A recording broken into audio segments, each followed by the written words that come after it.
Students, आज की class में हम लोग प्रश्नावली 4.3 के सवालों को सॉल्व करने वाले हैं। तो चलिए स्टूडेंट, हम लोग क्वेश्चन पर चलते हैं और क्वेश्चंस को सॉल्व करते हैं। स्टूडेंट्स, यहाँ पर आप लोग ध्यान से देखिए, क्वेश्चन नंबर 1 में क्या कहा जा रहा है। निम्न द्विघात समीकरणों के मूलों की प्रकृति ज्ञात कीजिए। यहाँ पर ये जो समीकरण हमको दिया गया है, इसके मूल की प्रकृति क्या होगी, हमें मूलों की प्रकृति को बताना है। यदि मूलों का अस्तित्व हो तो उन्हें ज्ञात कीजिए। ठीक है, चलिए हम लोग सॉल्व करते हैं। इससे पहले कॉन्सेप्ट समझ लेते हैं। स्टूडेंट, आप लोग समझिए, हमारे पास कोई द्विघात समीकरण इस तरीके से है, ax² + bx + c = 0। यहाँ पर एक कंडीशन है कि a का जो मान है वो 0 नहीं होना चाहिए। ठीक है, अब ए हमारा द्विघात समीकरण हो गया। अब समझिए, हमें इस समीकरण के मूलों को निकालना है। मूलों की प्रकृति क्या होगी, मूलों की प्रकृति को बताना है। तो इसके लिए कॉन्सेप्ट क्या है, आप लोग समझिए। हम लोग इसके लिए डी निकालते हैं। डी को हम लोग क्या कहते हैं, विविक्तकर कहते हैं। चलिए समझ लीजिए, डी को हम क्या कहते हैं, विविक्तकर।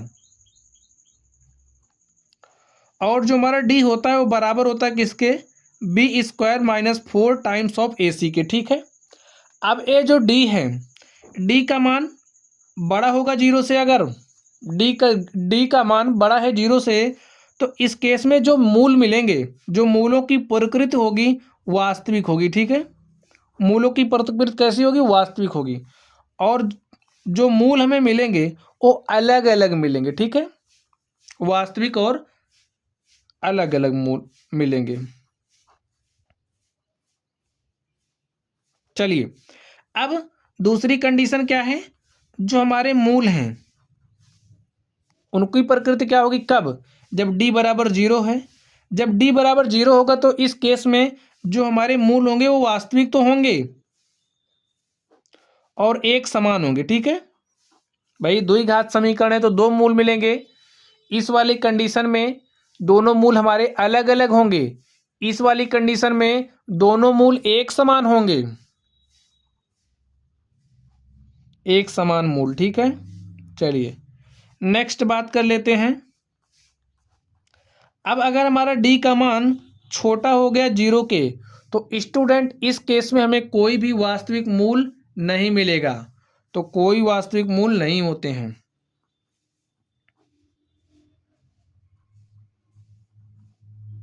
कोई वास्तविक मूल नहीं होते हैं।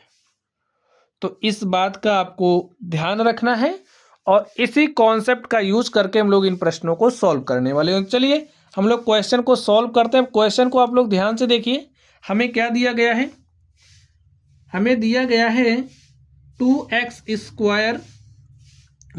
3x + 5 = 0।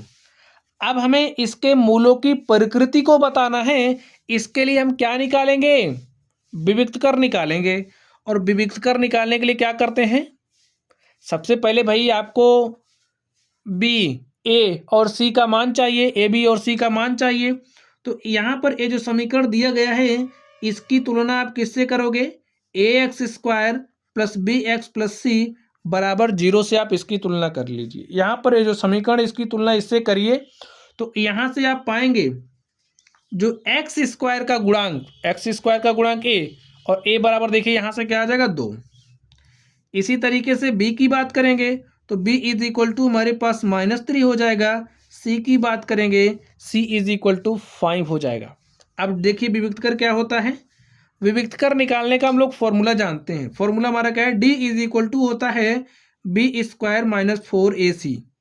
अब भाई आप मान रखिए, b का मान देखिए क्या है, -3 है। तो यहाँ पर आप -3 का स्क्वायर हो जाएगा, -4 × a का मान देखिए कितना है, 2 है, और c का मान कितना है, 5 है। तो इस तरीके से हमने रखा। चलिए, -3 का हमने स्क्वायर किया तो +9 -4 दूनी 8 और 8 पंचे क्या हो जाएगा स्टूडेंट, 40। अब यहाँ पर आप ध्यान से देखिए, हमारे पास क्या आ जा रहा है, 9 - 40, तो हमारे पास क्या आ गया, -31। अब यहाँ पर आप लोग क्या देख पा रहे हैं, अब भाई जो d का मान आया है, देखिए d का मान क्या आया है, -31, -31 आया है। अब आप लोग जानते हैं जो हमारा -31 है क्या है, 0 से छोटा है। लिखिए, चूंकि डी जो हमारा है वो क्या है, छोटा है 0 से। चूंकि डी का मान छोटा है 0 से, आपको पता है -1, -2, -3, -4, -5, -6 जो नेगेटिव नंबर्स हैं वो 0 से छोटी होती हैं। तो -31 भी 0 से छोटा होगा। तो लिखिए, चूंकि डी इज लेस देन 0, इसलिए मूलों का अस्तित्व नहीं है।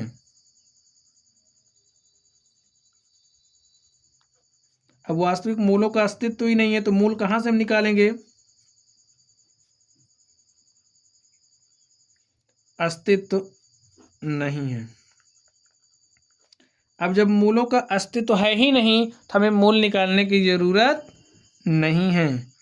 चलिए हम लोग इसको सॉल्व करते हैं और देखते हैं इसका सॉल्यूशन क्या होगा। तो स्टूडेंट, आप लोग इसकी तुलना किससे करोगे?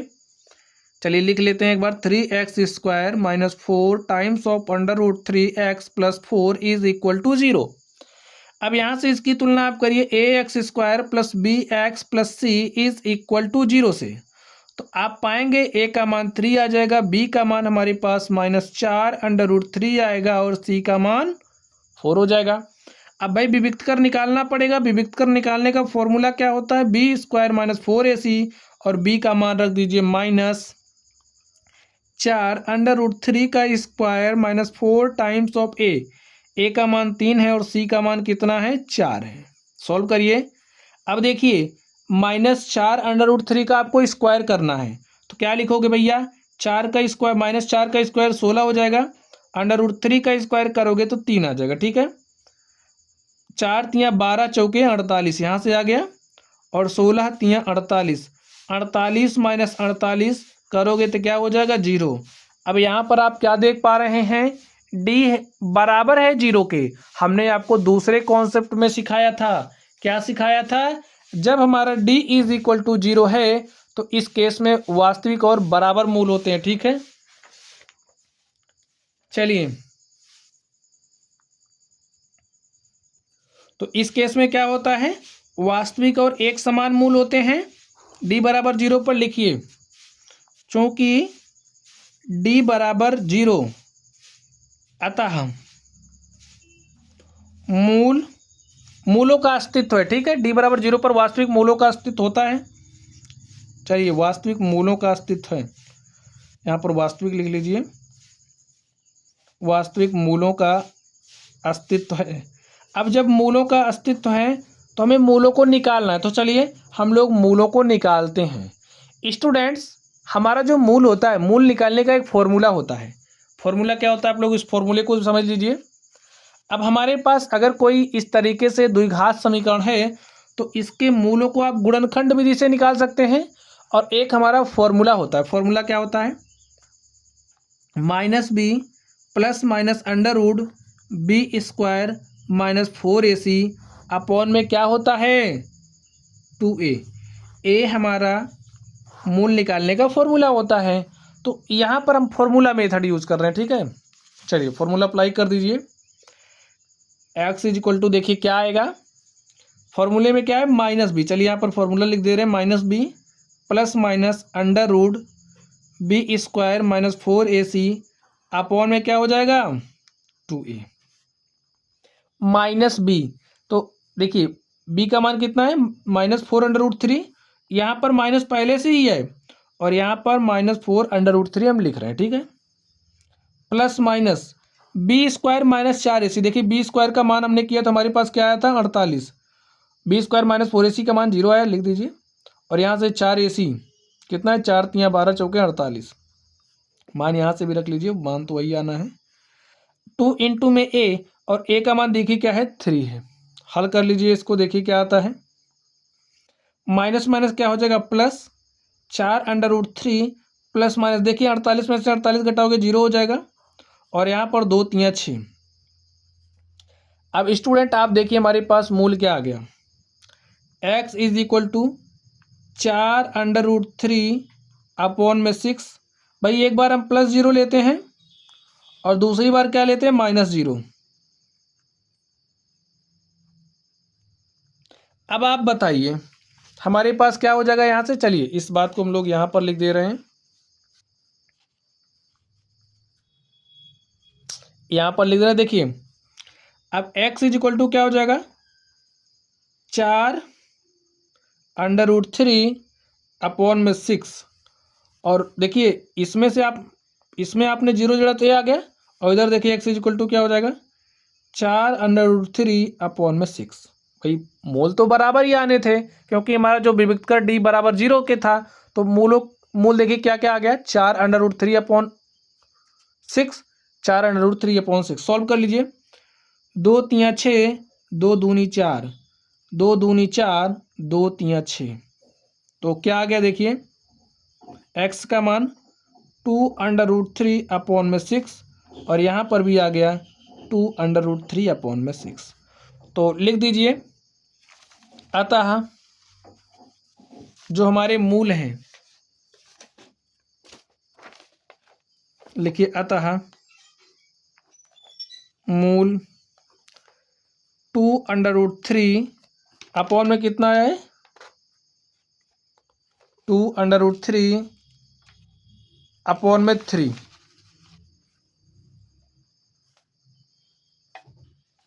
स्टूडेंट आप लोग इसको और भी हल कर सकते हैं, 2√3 है और 2√3/3। इसको थोड़ा सा हम और सॉल्व कर दें। यहाँ पर देखिए इसको आप क्या लिख सकते हैं, 3 को क्या लिख सकते हैं, √3 इंटू में √3।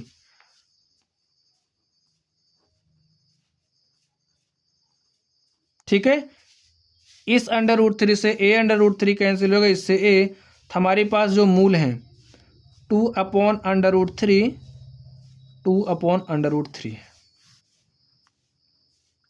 हम लोग यहीं पर सॉल्व कर सकते थे, स्पेस नहीं था इसलिए हमने यहाँ पर किया। लिख लीजिए अतः मूल 2/√3, 2/√3 है। ठीक है, चलिए स्टूडेंट अब हम लोग अगले नंबर पर चलते हैं और देखते हैं हमारा अगला नंबर क्या है। तो स्टूडेंट आप अगले नंबर को ध्यान से देखिए, हमें क्या दिया गया है, 2x² - 6x + 3 = 0। तो हमारा सबसे पहला काम क्या होगा, हमारा काम यही होगा कि हम लोग चेक कर लें क्या वास्तविक मूलों का अस्तित्व है या नहीं है। तो इसके लिए क्या करते हैं, इसके लिए इस समीकरण को सबसे पहले आप लिख लीजिए, 2x² - 6x + 3 = 0। अब यहाँ पर ध्यान से देखिए, इसकी तुलना किससे करेंगे, ax² + bx + c = 0 से इसकी तुलना करेंगे। तो तुलना करने के बाद क्या मिला, a का मान 2 मिला। भाई यहाँ पर -6 है तो यहाँ पर +bx है, तो आप इसको कुछ इस तरीके से लिख सकते हैं। देखिए यहाँ पर एक बात समझ लीजिए, +−6x + 3 = 0। ठीक है, अब देखिए ax² + bx + c के रूप का हो गया, तो यहाँ से a बराबर 2, b बराबर -6 और c बराबर 3 आप राइट कर लेते हैं। ठीक है, चलिए b बराबर -6, c बराबर 3। अब विभक्त कर क्या हो जाएगा, d = क्या होता है, b² - 4ac होता है। मान रखिए b का मान है -6, तो -6 का स्क्वायर -4 इंटू में a का मान कितना है, 2 है, इंटू में c का मान है 3। -6 का स्क्वायर, -6 गुणे -6 हमारे पास आ जाएगा 36, -4 दूनी 8 त्रिक 24। अब आप 36 में से 24 घटाइए तो क्या आएगा आपके पास, 12। तो हमारे पास d का मान 12 आ गया है। अब आप बताइए क्या d का मान 0 से बड़ा है, हाँ लिखिए, चूंकि d का मान हमारा क्या है, ग्रेटर है किससे, 0 से, अतः वास्तविक मूलों का अस्तित्व है।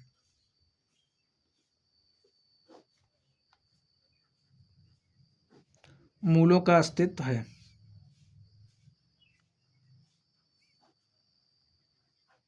अब यहां पर मूलों का, वास्तविक मूलों का अस्तित्व है। ठीक है स्टूडेंट, चलिए अब हम क्या करेंगे, मूलों को निकालेंगे। लिखिए 2x² - 6x + 3 = 0। चलिए इसके मूलों को हम लोग गुणनखंड विधि से निकालने वाले हैं। तो गुणनखंड कैसे करते हैं आप लोग बताइए, इस x² का जो गुणांक होता है उसको मल्टीप्लाई करते हैं इस c से, यानी कि जो कांस्टेंट वाला टर्म होता है। तो 2 को 3 से हमने मल्टीप्लाई किया, हमारे पास क्या आ गया 6। अब ये जो 6 है इसको कुछ इस तरह से ब्रेक करना है कि जोड़ने या घटाने के बाद हमारे पास क्या आना चाहिए, -6x आना चाहिए। अब आप बताइए इसको हम कैसे करेंगे। तो स्टूडेंट देखिए हमने समीकरण लिख लिया है, इसके मूलों को हमें बताना है, ठीक है। तो चलिए हम लोग फॉर्मूला इस्तेमाल कर देते हैं। फॉर्मूला हमारा क्या होता है मूलों को निकालने का, -b plus minus under root b² -4ac upon में 2a, ये हमारा फॉर्मूला होता है, ठीक है। चलिए हम लोग स्टूडेंट अगर हम इसमें गुणनखंड विधि यूज़ कर रहे थे, अभी देखा आपने हमने गुणनखंड विधि यूज़ कर रहे, तो इसको तोड़ने में थोड़ी सी समस्या आ रही, ठीक है। जब आपको थोड़ा सा कॉम्प्लिकेटेड लगे, इसको ब्रेक करने में कॉम्प्लिकेटेड आपको थोड़ी सी कठिनाई महसूस हो तो आप कुछ मत करिए, डायरेक्टली इस फॉर्मूले का यूज़ कर लीजिए और बहुत ही आसानी के साथ आप इस फॉर्मूले का यूज़ करके मूलों को निकाल सकते हैं। चलिए -b का मान देखिए क्या है, -6 है, ठीक है। तो यहाँ पर माइनस लगाइए, -6 लिख दीजिए, plus minus under root b² -4ac, और आप देख सकते हैं b² -4ac का मान हमारे पास क्या आया 12, ठीक है। या फिर आप यहीं से चेक कर लीजिए, देखिए b का मान रखोगे कितना -6 हो जाएगा 36, -4ac का मान कितना हो जाएगा 4 तिया 12 दूनी 24, वही आया, वही आना ही है। 2 इंटू में a का मान क्या है 2, हल कर लीजिए इसको, minus minus plus, plus minus 36 में से आपको 24 घटाना है तो क्या आ जाएगा 12, 36 में से 24 घटाओगे 12 बटे में 2 दूनी 4, हल करिए इसको, देखिए 6 प्लस माइनस, अब बताइए 12 को क्या लिख सकते हो, 4 गुणे 3 लिख सकते हो तो लिख दीजिए। आगे देखिए अब इस 4 को हम बाहर निकाल सकते हैं भाई, अंडर रूट 4 तो हमारे पास 2 आएगा, बाहर करके 2 लिख दीजिए, अंडर रूट 3 अपॉन में 4। अब यहाँ आगे ध्यान दीजिए, यहाँ से 2 कॉमन कर सकते हैं, हमने 2 कॉमन किया तो यहाँ पर बचा 3 plus minus under root 3 upon में 4, 2 1 के 2, 2 दूनी 4, हमारे पास आ गया 3 plus minus under root 3 upon में 2, ये एक्स का मान आया है। अब एक बार हम प्लस चिन्ह इसके साथ लिखेंगे और दूसरी बार हम लोग क्या करेंगे माइनस चिन्ह के साथ लिखेंगे। चलिए यहाँ पर लिख देते हैं, लिखिए प्लस चिन्ह लेने पर मूल, तो x इज इक्वल टू क्या हो जाएगा 3 प्लस अंडर रूट 3 अपॉन में 2, ये पहला मूल आ गया, माइनस चिन्ह लेने पर लिख दीजिए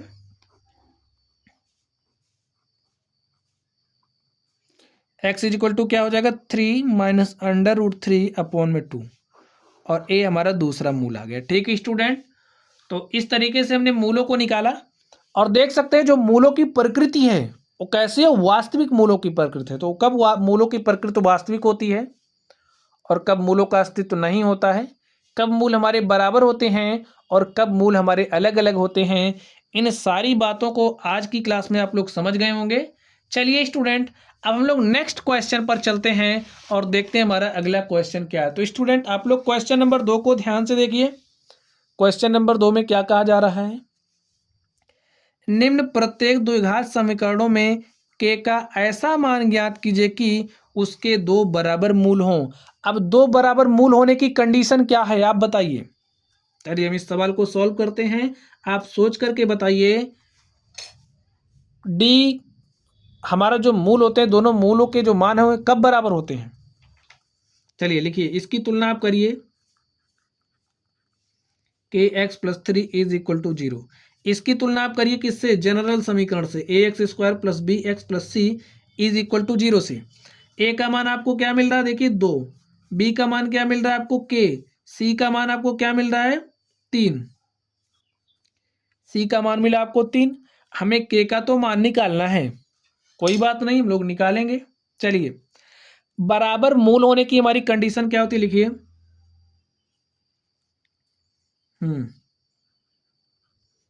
दो बराबर मूल होने के लिए जो हमारा विविक्तकर डी है,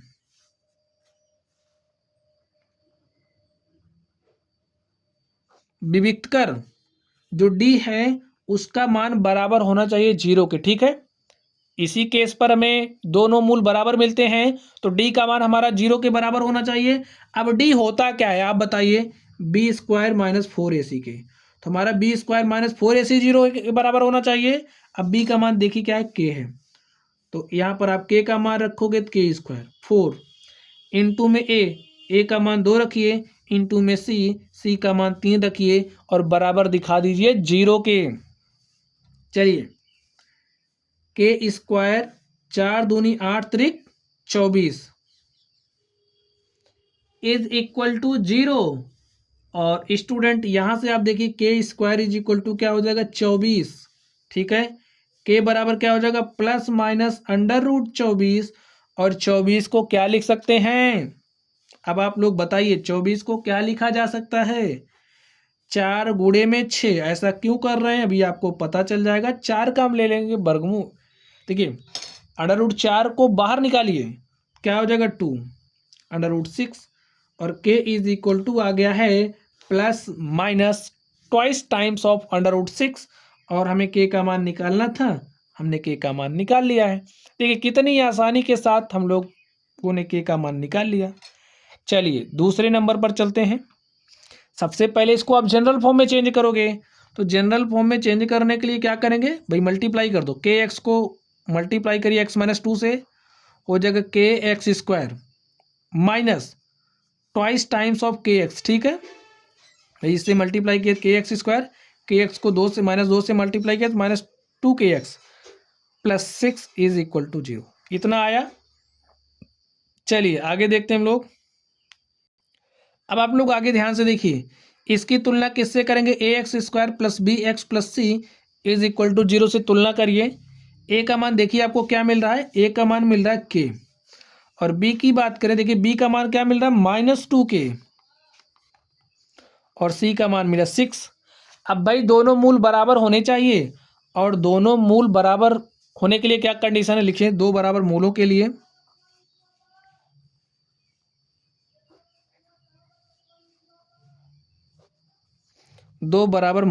जो हमारा विविक्तकर है डी वो बराबर होना चाहिए 0 के। अब डी का मान होता क्या है आप बताइए, डी का मान होता है हमारा b square minus 4ac, b square minus 4ac 0 के बराबर होना चाहिए। अब बी का मान क्या है माइनस ट्वाइस टाइम्स ऑफ के, इसका स्क्वायर कर दीजिए -4 गुणे में ए का मान है के और सी का मान कितना है 6 है, तो रख दीजिए बराबर कर दीजिए 0 के। तो इसका स्क्वायर करिए 2 दूनी 4, के का स्क्वायर हो जाएगा 4 छंग 24 के -24 के इज इक्वल टू 0। 4 के स्क्वायर इज इक्वल टू 24 के से हो जाएगा कैंसिल। अब देखिए के इज इक्वल टू 24 और ये 4 आएगा नीचे, 4 एक के 4 और 4 छंग 24, तो के का मान क्या आ गया 6। दो बराबर मूल होने के लिए यहाँ पर के का मान क्या होना चाहिए 6। तो स्टूडेंट हमें के का मान निकालना था, हमने के का मान निकाल लिया है। तो चलिए गाइस आज की क्लास में बस इतना ही, आप लोग पढ़ते रहिए। अगर आप लोगों को कोई भी डाउट हो तो आप लोग कमेंट बॉक्स में कमेंट करना। वीडियो पसंद आए तो वीडियो को लाइक कीजिएगा, चैनल पर नए हों तो चैनल को सब्सक्राइब कर लीजिएगा। तो चलिए आप लोग पढ़ते रहिए। Thank you.